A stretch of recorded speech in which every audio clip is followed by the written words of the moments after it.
Dalam nama Bapa dan Putra dan Roh Kudus. Amin. Maria menerima kabar dari malaikat Tuhan, maka ia mengandung dari Roh Kudus. Salam Maria, penuh rahmat Tuhan sertamu. Terpujilah engkau di antara wanita dan terpujilah buah tubuhmu Yesus. Santa Maria Bunda Allah, doakanlah kami yang berdosa ini sekarang dan waktu kami mati. Amin. Aku ini hamba Tuhan, terjadilah padaku menurut perkataanmu. Salam Maria, penuh rahmat Tuhan sertamu. Terpujilah engkau di antara wanita dan terpujilah buah tubuhmu Yesus. Santa Maria Bunda Allah, doakanlah kami yang berdosa ini sekarang dan waktu kami mati. Amin. Sabda sudah menjadi daging dan tinggal di antara kita. Salam Maria, penuh rahmat Tuhan sertamu. Terpujilah engkau di antara wanita dan terpujilah buah tubuhmu Yesus. Santa Maria Bunda Allah, doakanlah kami yang berdosa ini sekarang dan waktu kami mati. Amin. Doakanlah kami ya Santa Bunda Allah, supaya pantaslah kami menikmati janji Kristus. Marilah berdoa. Ya Tuhan, karena kabar malaikat kami mengetahui bahwa Yesus Kristus Putramu menjadi manusia. Kami mohon curahkanlah rahmat-Mu ke dalam hati kami, supaya berkat sengsara dan salibnya kami dibawa kepada kebangkitan yang mulia oleh Kristus Tuhan kami. Amin. Dalam nama Bapa dan Putra dan Roh Kudus. Amin. Salam, salam kasih, damai dan sejahtera. Tuhan memberkati, menyertai dan melindungi. Terima kasih untuk Bapak Ibu Saudara-saudari yang hadir dalam ibadat dan doa rosario bersama di rumah Pak Sigar. Mungkin ada beberapa hal yang mau disampaikan Pak. Wujudnya apa? Kesehatan, kesejahteraan, kerukunan. Ya baik. Dari Ibu Sigar ada Bu? Lagu pembuka. Lagu nomor 198. Kita nyanyikan bagi 1, 2, dan 3.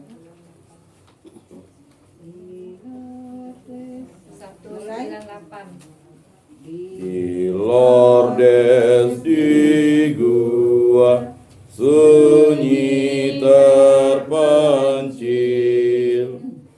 tampaklah Maria perawan murni. Ave, Ave, Ave Maria, Ave, Ave, Ave Maria. Gadis bersahaja dipilih Tuhan, berhadapan muka dengan ibunda. Ave, Ave, Ave Maria, Ave, Ave, Ave Maria. Perawan Maria, molek bestari, bermandi cahaya, kemilau indah. Ave, Ave, Ave Maria, Ave, Ave, Ave Maria. Dalam nama Bapa dan Putra dan Roh Kudus. Amin. Semoga kasih karunia Tuhan Yesus Kristus, cinta kasih Allah dan persekutuan Roh Kudus beserta kita sekarang dan selama-lamanya. Bapak Ibu Saudara-saudari yang terkasih, hari ini Senin 20 Mei kita merayakan pesta wajib Santa Perawan Maria Bunda Gereja. Setelah kemarin kita merayakan Hari Raya Pentakosta, Hari Raya turunnya Roh Kudus atas para rasul, dan Roh Kudus yang diberikan kepada para rasul itu diberikan secara turun-temurun melalui Yesus Kristus kepada para murid, dan para murid kepada kita hingga sekarang ini. Bapak Ibu, saudara-saudari yang terkasih, para murid dengan bertekun sehati dalam doa bersama Maria, Ibu Yesus. Itu adalah suatu pernyataan atau firman sabda Tuhan dalam Kisah Para Rasul bab 1 ayat 14. Sehingga setelah hari raya Pentakosta, hari raya berdirinya gereja, dan mungkin banyak yang berpikir, kapankah gereja itu berdiri? Pada saat gereja itu, yaitu turunnya Roh Kudus. Dan mungkin masih ada yang berpendapat lain, tetapi kita harus mengikuti ajaran gereja Katolik. Kelahiran gereja itu dimulai dari karya Roh Kudus yang diberikan oleh Yesus Kristus dan dianugerahkan oleh Allah Bapa di surga. Dan pada hari ini kita merayakan pesta wajib Santa Perawan Maria Bunda Gereja, dan kita ingat paroki kita pelindungnya adalah Bunda Maria Bunda Allah. Sehingga kita yakin dan percaya bahwa kehidupan kita di muka bumi ini selalu dibimbing oleh kasih Kristus. Keluarga Pak Sigar ini juga berintensi untuk kesejahteraan, kesehatan Pak Sigar, istrinya, anak-anaknya, dan juga keluarga besarnya. Begitu juga untuk keluarga besar lingkungan Santo Rupinus. Mari kita saling mendoakan supaya seluruh umat lingkungan Santo Rupinus hadir dalam setiap perayaan Ekaristi, terutama pada hari Minggu dan bahkan pada hari-hari pesta. Dan diingatkan kembali bahwa ada kelalaian yang sangat fatal dilakukan oleh umat Katolik, yaitu tidak ke gereja pada hari Minggu. Padahal penyembahan yang paling utama itu adalah penyembahan kepada sakramen Ekaristi. Sedapat-dapatnya itu, kalau memang tidak bisa, ya, karena kita juga reksa pastoral kita di paroki Bunda Maria Jeruju ini, ya, ada asisten imam taklajim namanya, bahasa, ya. Lalu ada yang mau menggantikannya namanya apa ya? Ya, yang mudah dikenal sih prodiakon, ya. Diakonia itu kan pelayanan, ya. Diakon bukan pada tabisan suci atau tabisan pertama seperti yang diberikan kepada calon imam, tetapi prodiakon itu pro pelayanan. Setiap lingkungan itu ada prodiakon, hanya beberapa lingkungan saja yang tidak ada. Ada satu lingkungan yang tidak ada itu. Ya, di tempat kita ini satu, masih harusnya nanti ditambah, ya. Ditambah dengan ketentuan bersyarat. Ketentuan itu yaitu tadi, ada syarat-syarat khusus yang memang harus dilaksanakan oleh prodiakon itu. Tapi ya syarat-syarat khusus itu memang sesuatu yang mesti juga, ya, disepakati bersama. Tapi biasanya itu adalah penilaian dari pastor paroki dan juga, ya, disampaikan kepada uskup.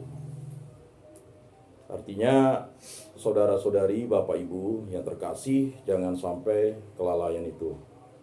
Karena ada 5 hal kelalaian yang fatal dilakukan umat Katolik. Kalau kita berdosa itu kan dengan kelalaian. Ya, kelalaian yang paling sering yaitu meninggalkan misa pada hari Minggu dan pada hari raya diwajibkan. Ya.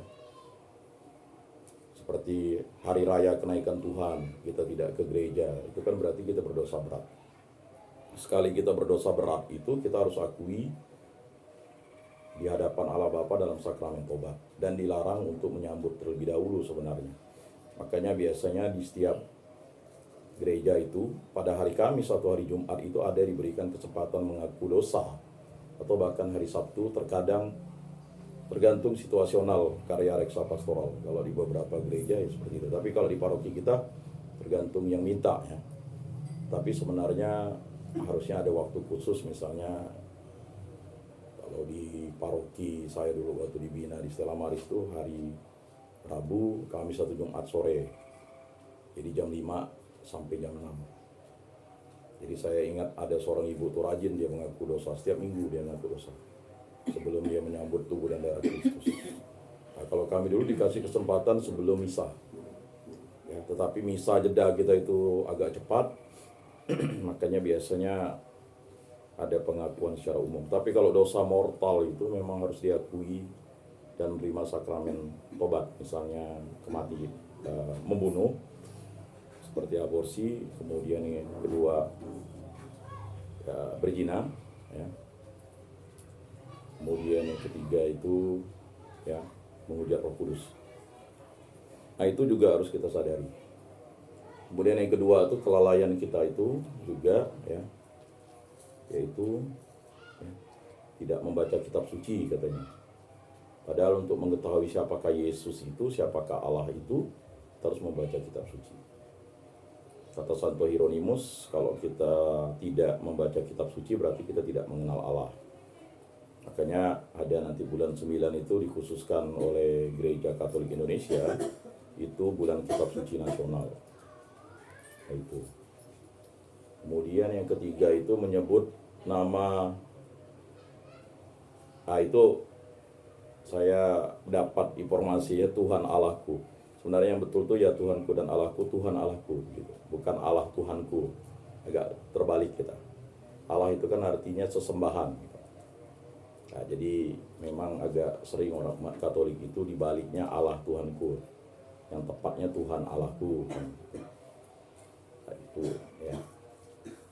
Nah, jadi kelalaian itu yang sering terjadi pada umat Katolik. Maka sedapatnya kita sebagai orang tua, kemudian sebagai kakek, nenek, itu wajib untuk mengajak anak, istri, suami, kemudian menantu, cucu ke gereja. Hujan panas itu tidak masalah kan?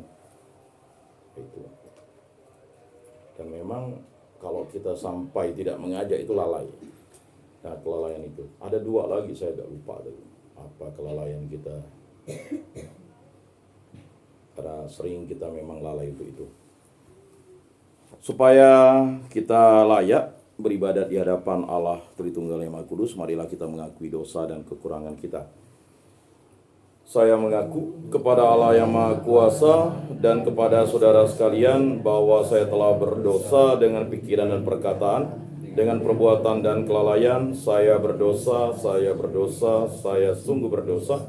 Oleh sebab itu saya mohon kepada Santa Perawan Maria, kepada para malaikat dan orang kudus, dan kepada saudara sekalian, supaya mendoakan saya pada Allah Tuhan kita. Semoga Allah memandang dan memperhatikan kita, semoga Ia menunjukkan kerelaan hatinya, serta memberikan pengampunan dosa dan damai sejahtera kepada kita. Amin. Tuhan kasihanilah kami, Tuhan kasihanilah kami, Kristus kasihanilah kami, Kristus kasihanilah kami, Tuhan kasihanilah kami, Tuhan kasihanilah kami. Kemuliaan kepada Allah di surga dan damai di bumi kepada orang yang berkenan padanya. Kami memuji Dikau, kami meluhurkan Dikau, kami menyembah Dikau, kami memuliakan Dikau, kami bersyukur kepadamu karena kemuliaan-Mu yang besar, ya Tuhan Allah Raja Surgawi, Allah Bapa yang Maha Kuasa, ya Tuhan Yesus Kristus Putra yang Tunggal, ya Tuhan Allah, Anak Domba Allah, Putra Bapa. Engkau yang menghapus dosa dunia, kasihanilah kami. Engkau yang menghapus dosa dunia, kabulkanlah doa kami. Engkau yang duduk di sisi Bapa, kasihanilah kami. Karena hanya Engkaulah kudus, hanya Engkaulah Tuhan, hanya Engkaulah Maha Tinggi ya Yesus Kristus, bersama dengan Roh Kudus dalam kemuliaan Allah Bapa. Amin. Allah Tritunggal yang Maha Kudus, kami bersyukur atas karunia rahmat Hari Raya Pentakosta dan juga Pesta Wajib Santa Perawan Maria, Bunda Gereja pada hari ini, serta di negara kami merayakan Hari Kebangkitan Nasional. Berilah kami iman yang hidup, harapan yang kuat, dan cinta yang ikhlas. Semoga segala perkataan dan perbuatan yang kami ucapkan selalu menyenangkan hati-Mu. Bimbinglah kami selalu dengan Roh-Mu, agar dalam segala tingkah laku kami semakin serupa dengan Yesus Kristus Putra-Mu. Berkatilah keluarga kami dan semua orang yang kami jumpai di muka bumi ini, agar kami menunjukkan kebaikan, seperti Engkau baik hati bagi semua orang. Kami akan berusaha menerima suka dan duka dengan hati yang tabah. Kami juga berdoa khususnya bagi keluarga Pak Sigar, agar diberikan kesehatan dan kesejahteraan, kebahagiaan, hidup rukun, damai, dan sejahtera. Begitu juga keluarga-keluarga kami di lingkungan Santo Rufus ini. Dan Bunda Maria, Bunda Yesus, jagalah kami anakmu. Kemuliaan kepada Bapa dan Putra dan Roh Kudus, seperti pada permulaan, sekarang, selalu, dan sepanjang segala abad. Amin. Sebelum kita mendengarkan Injil Tuhan, mari kita angkat satu pujian. Nomor 45.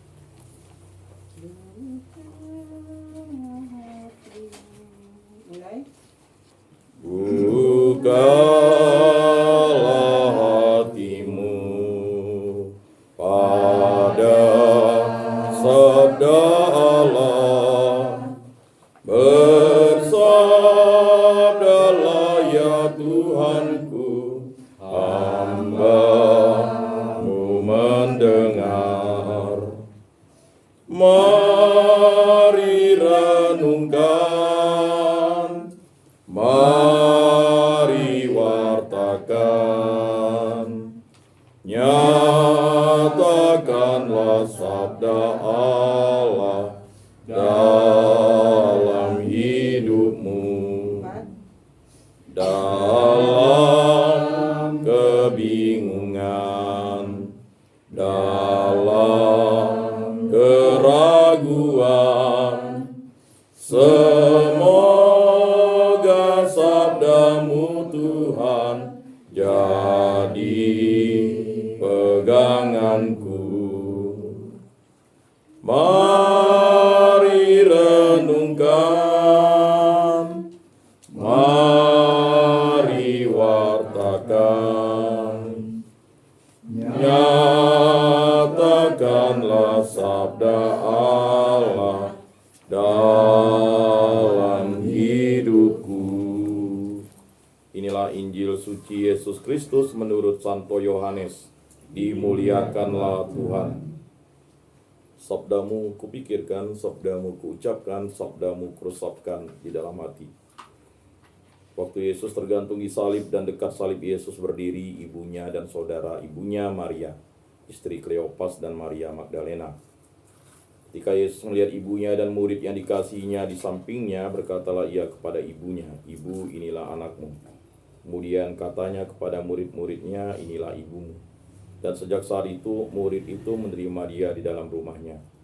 Sesudah itu, karena Yesus tahu bahwa segala sesuatu telah selesai, berkatalah ia supaya genaplah yang ada tertulis dalam kitab suci. "Aku haus." Di situ ada suatu bejana penuh anggur asam. Maka mereka mencucukkan bunga karang yang telah dicelupkan dalam anggur asam pada sebatang hisop, lalu mengunjukkannya ke mulut Yesus. Sesudah Yesus meminum anggur asam itu, berkatalah ia, "Sudah selesai." Lalu ia menundukkan kepalanya dan menyerahkan nyawanya. Karena hari itu hari persiapan dan supaya pada hari Sabat mayat-mayat itu tidak tinggal tergantung pada kayu salib, sebab Sabat itu adalah hari yang besar. Maka datanglah orang-orang Yahudi kepada Pilatus dan meminta kepadanya supaya kaki orang-orang itu dipatahkan dan mayat-mayatnya diturunkan. Maka datanglah prajurit-prajurit lalu mematahkan kaki orang yang pertama dan kaki orang yang lain yang disalibkan bersama-sama dengan Yesus. Tetapi ketika mereka sampai kepada Yesus dan melihat bahwa ia telah mati, mereka tidak mematahkan kakinya. Tetapi seorang dari antara prajurit itu menikam lambungnya dengan tombak dan segera mengalir keluar darah dan air. Demikianlah sabda Tuhan. Terpujilah Kristus. Bapak Ibu Saudara-saudara yang terkasih, pada hari raya pesta wajib Santa Perawan Maria Bunda Gereja, ini merupakan suatu firman dan sabda Tuhan menyatakan bahwa Ibu Maria atau ibunya adalah ibu kita semua. Dan itu disampaikan dalam Injil menurut Santo Yohanes. Dan murid kesayangannya itu adalah Santo Yohanes sendiri. Yohanes adalah adiknya Yakobus. Jadi kalau dalam 12 para rasul itu atau 12 para murid yang dipilih Yesus langsung itu, nama Yakobus itu ada beberapa kali. Yakobus saudaranya Yohanes anak Zebedius, kemudian Yakobus anaknya Alpius, dan Yudas, ya kan, anaknya Yakobus. Jadi nama Yakobus itu cukup banyak dipakai. Dan bahkan kalau kita tahu ada surat Yakobus. Nah, surat Yakobus sendiri bukanlah ditulis oleh Rasul Yakobus tua atau saudara kandungnya Yohanes, atau Yakobus Alfius, atau juga Yudas anak Yakobus, tetapi memang saudara sepupunya Yesus. Jadi kalau kita lihat waktu orang Yahudi atau Farisi mengacau khotbah Yesus, tiba-tiba Yesus itu dikacaukan oleh orang Farisi. Lihatlah, ibu dan saudara-saudaramu ada di luar. Maksudnya untuk menghentikan khotbah Yesus. Tetapi Yesus mengatakan, siapakah ibuku dan siapakah saudara-saudaraku. Itu yang sering dibelokkan ayatnya oleh kelompok-kelompok yang tidak senang dengan Bunda Maria. Sehingga dianggapnya Bunda Maria itu memiliki anak lagi. Nah, itu terbantahkan. Sebenarnya yang disebut ibunya itu, lalu Amung ibunya, Sedama ibunya itu Maria Kleopas itu, saudaranya Maria juga. Jadi nama Maria itu banyak. Ada Maria dari Magdala. Makanya diterangkan oleh Yohanes dalam Injilnya itu, Maria ada saudaranya Maria, Maria istri Kleopas. Kemudian ada Maria Magdalena. Ada juga Maria saudara Marta. Jadi Maria itu banyak. Tetapi Bunda Maria itu satu-satunya adalah Bunda yang tetap perawan. Dan itulah Bunda Gereja. Yang kita hormati bulannya pada bulan Mei ini, bulan semi. Ya kan? Berkali-kalilah diucapkan katekese mengapa kita berdoa bulan Maria dan dikhususkan. Karena memang bulan ini setelah hari raya Pentakosta kita merayakan ya, Santa Perawan Maria sebagai Bunda Gereja. Dan itu adalah dogma kita. Dan harus dipahami bahwa kita bukan menyembah Maria, kita menghormati Maria. Kalau kita menghormati Maria, berarti kita menghormati Yesus Kristus. Karena Bunda Maria adalah tabernakel atau tabut perjanjian gelarnya. Karena tabernakel itu menyimpan ya Yesus Kristus, sama seperti tabernakel di gereja. Maka ketika kita datang ke gereja, kita wajib menyembah Yesus yang berada di dalam tabernakel itu. Sehingga ketika kita datang ke gereja itu, kita berjumpa dengan Yesus. Bukan kita berjumpa dengan orang-orang, kita berjumpa dengan Yesus. Keintiman kita, itulah keintiman bersama dengan Yesus. Maka harus dibuang persepsi kita datang ke gereja itu untuk hal-hal pengabulan doa. Tidak.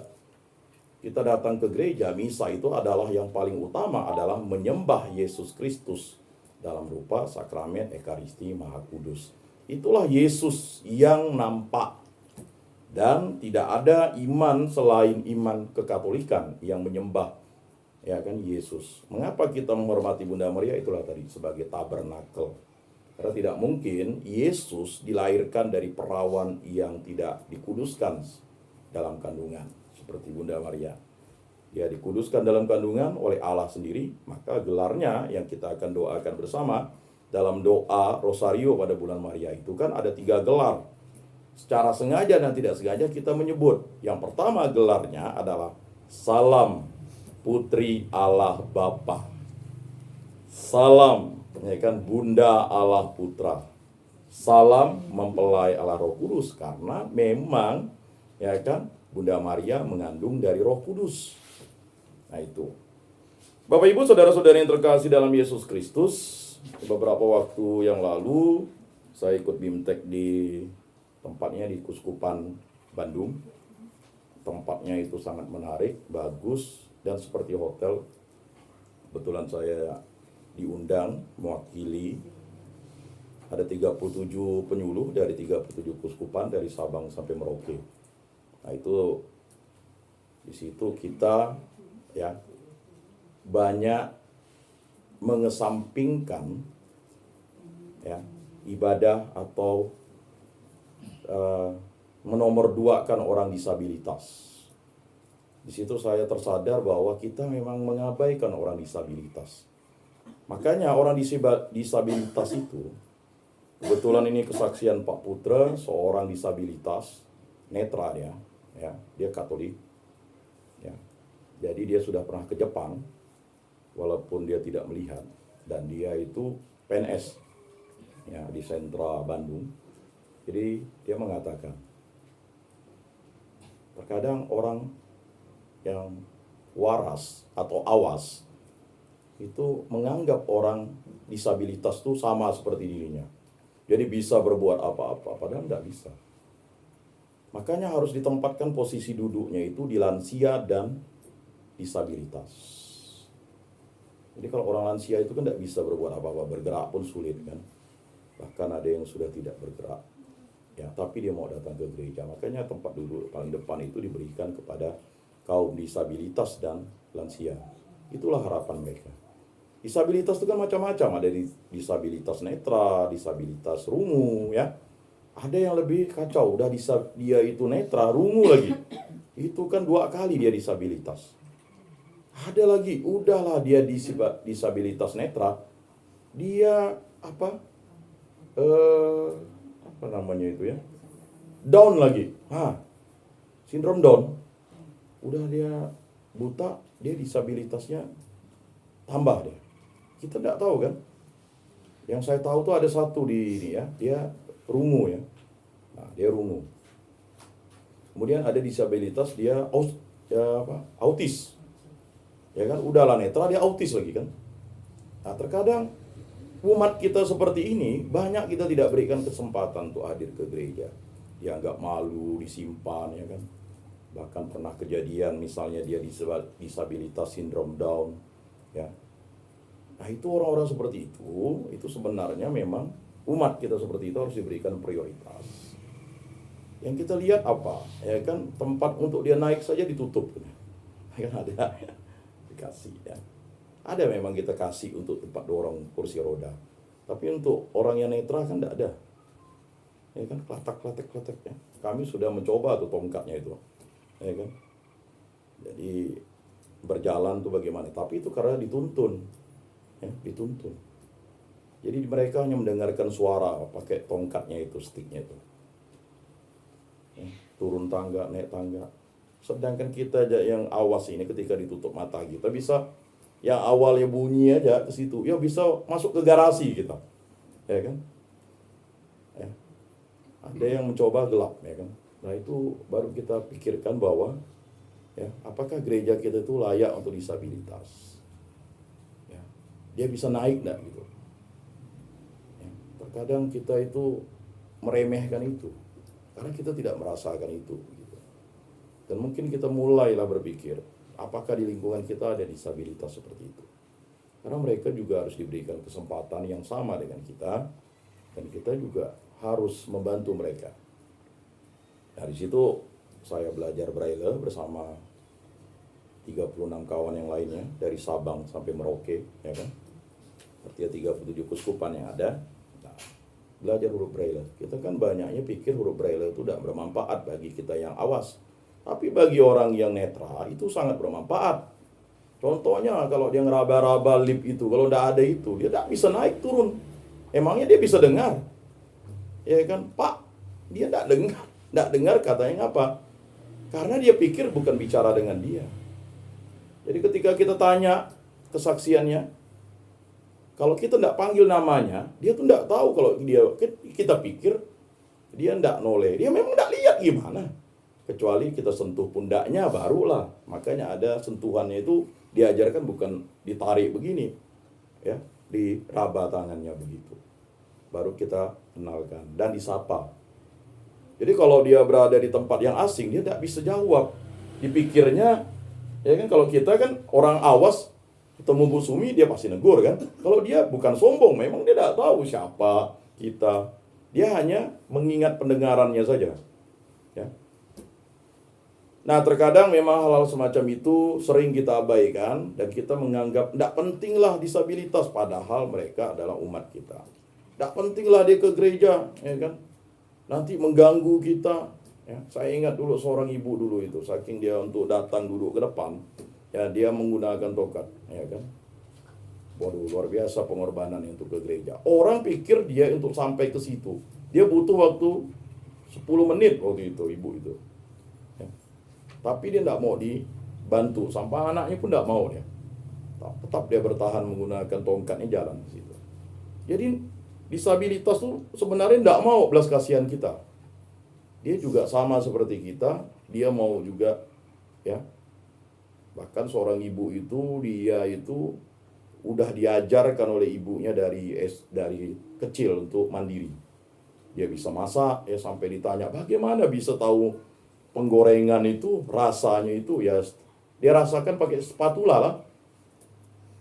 Ya ditanya, dia dari TK sudah belajar tuh. PNS dia. Dan suaminya netra juga, anaknya enggak netra 4. Sampai ditanya gimana tuh, ya kan, memikirkan suaminya, istrinya kan.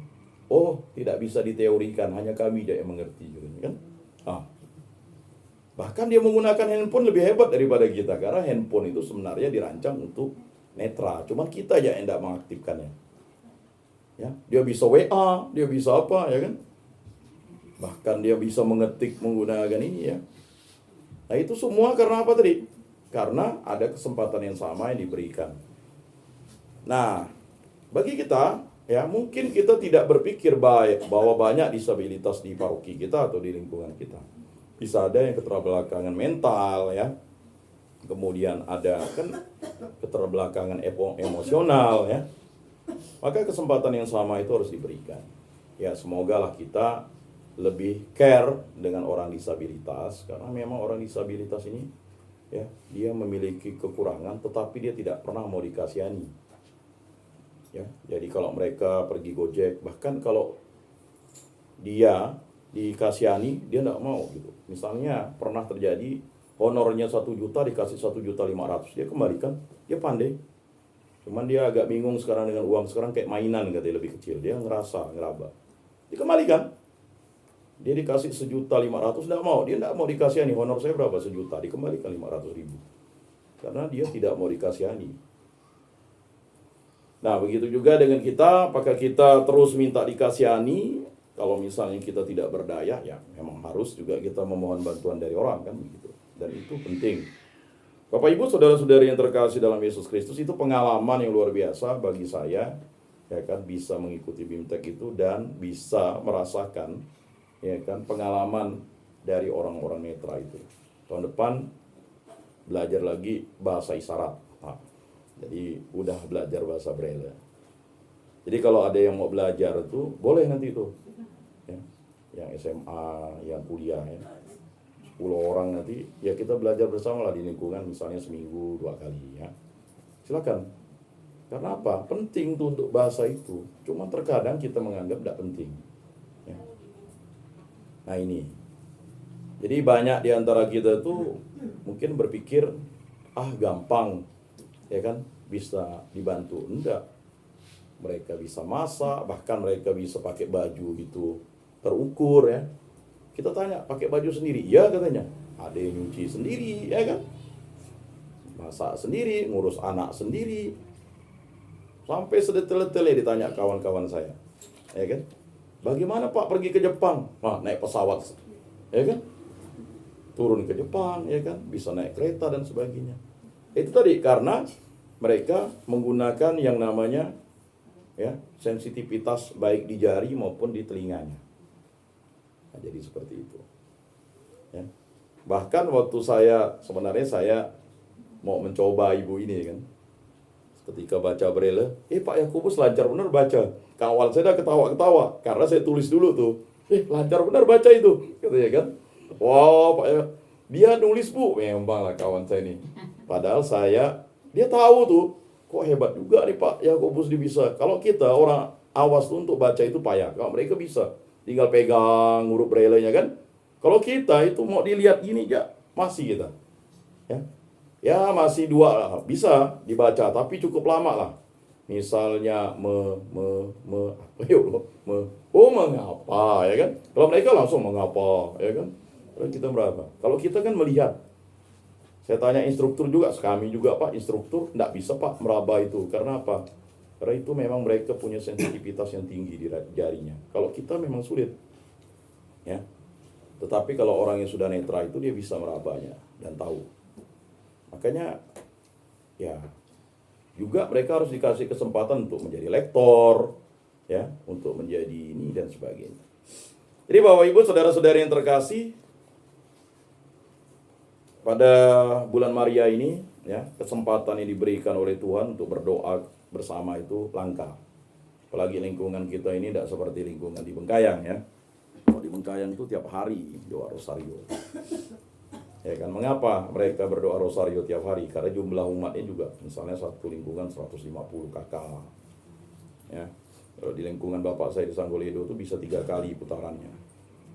Ya, enggak perlu makan, enggak perlu apa, ya cukup doa rosario. Mengapa? Kok sepertinya iman di daerah lebih tinggi daripada iman kita di kota? Di kota ini kita terlalu malam, nanti sensitif, ya kan? Alasan banyak, ya kan? Kalau udah sore mengantuk, ya kan?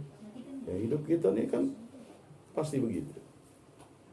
Kalau berdoa, contohlah jangan jauh kalau kita berdoa. Nanti malam nanti, ngulur-ngulur waktu. Tapi kalau kita nonton HP atau nonton video, enggak ngantuk-ngantuk.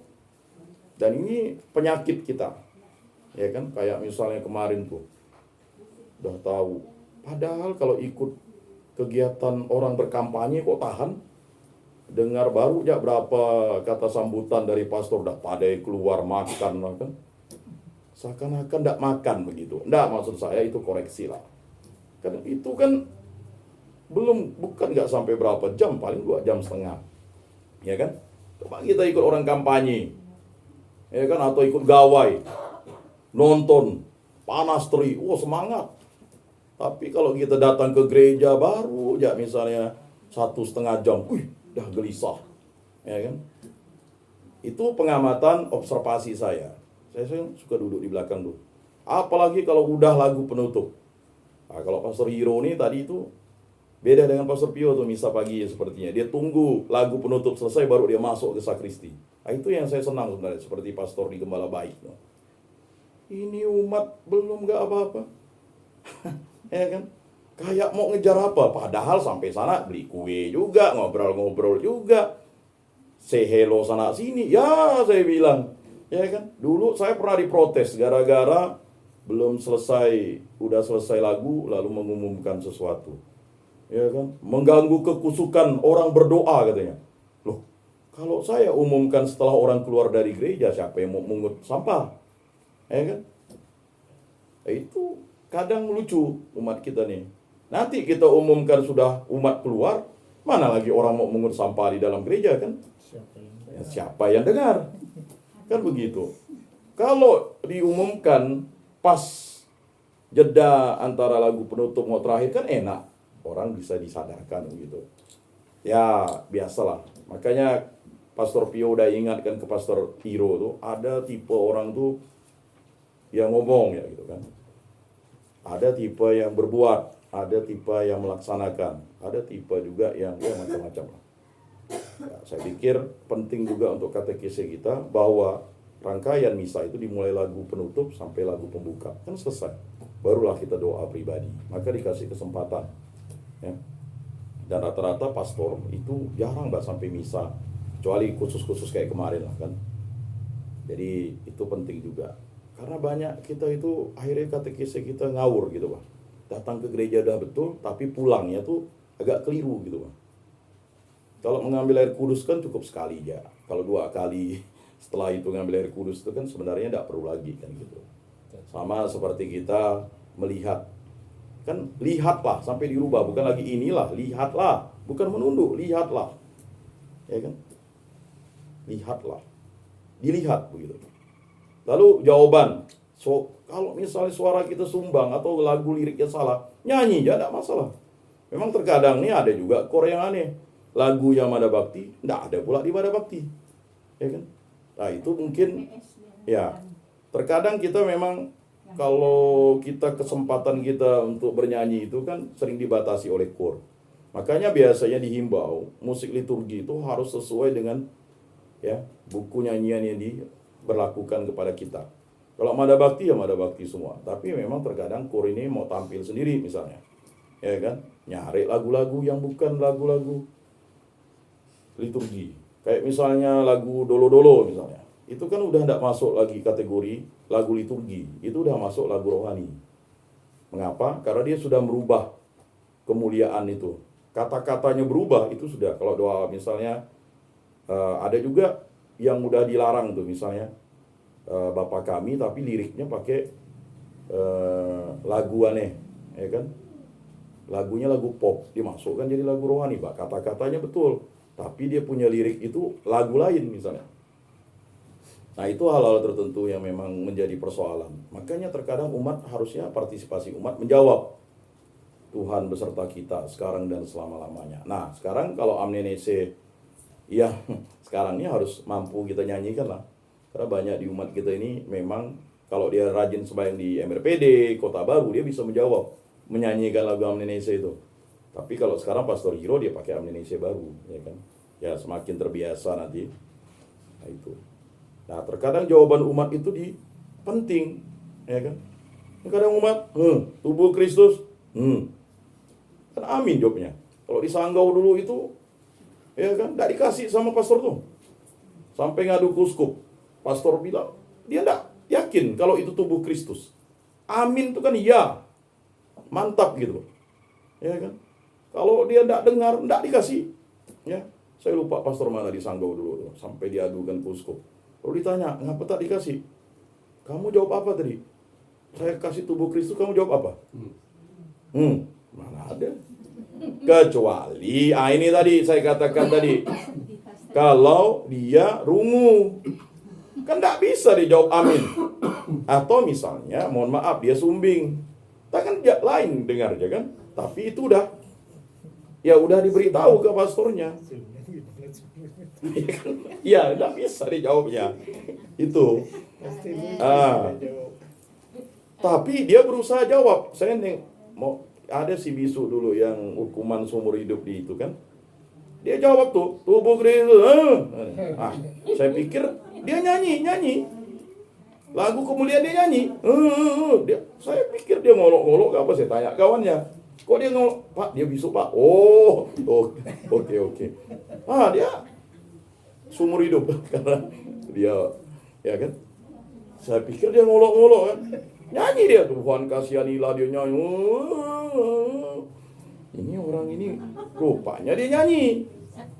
Jadi kalau di samping kita ada orang seperti itu, dia rungu mungkin, ya kan? Atau bisu.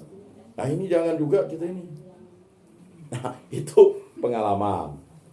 Baiklah Bapak Ibu Saudara-saudari yang terkasih, semoga refleksi ini membantu kita untuk selalu care dengan kebutuhan saudara-saudari kita yang disabel dan juga yang tidak memiliki kemampuan.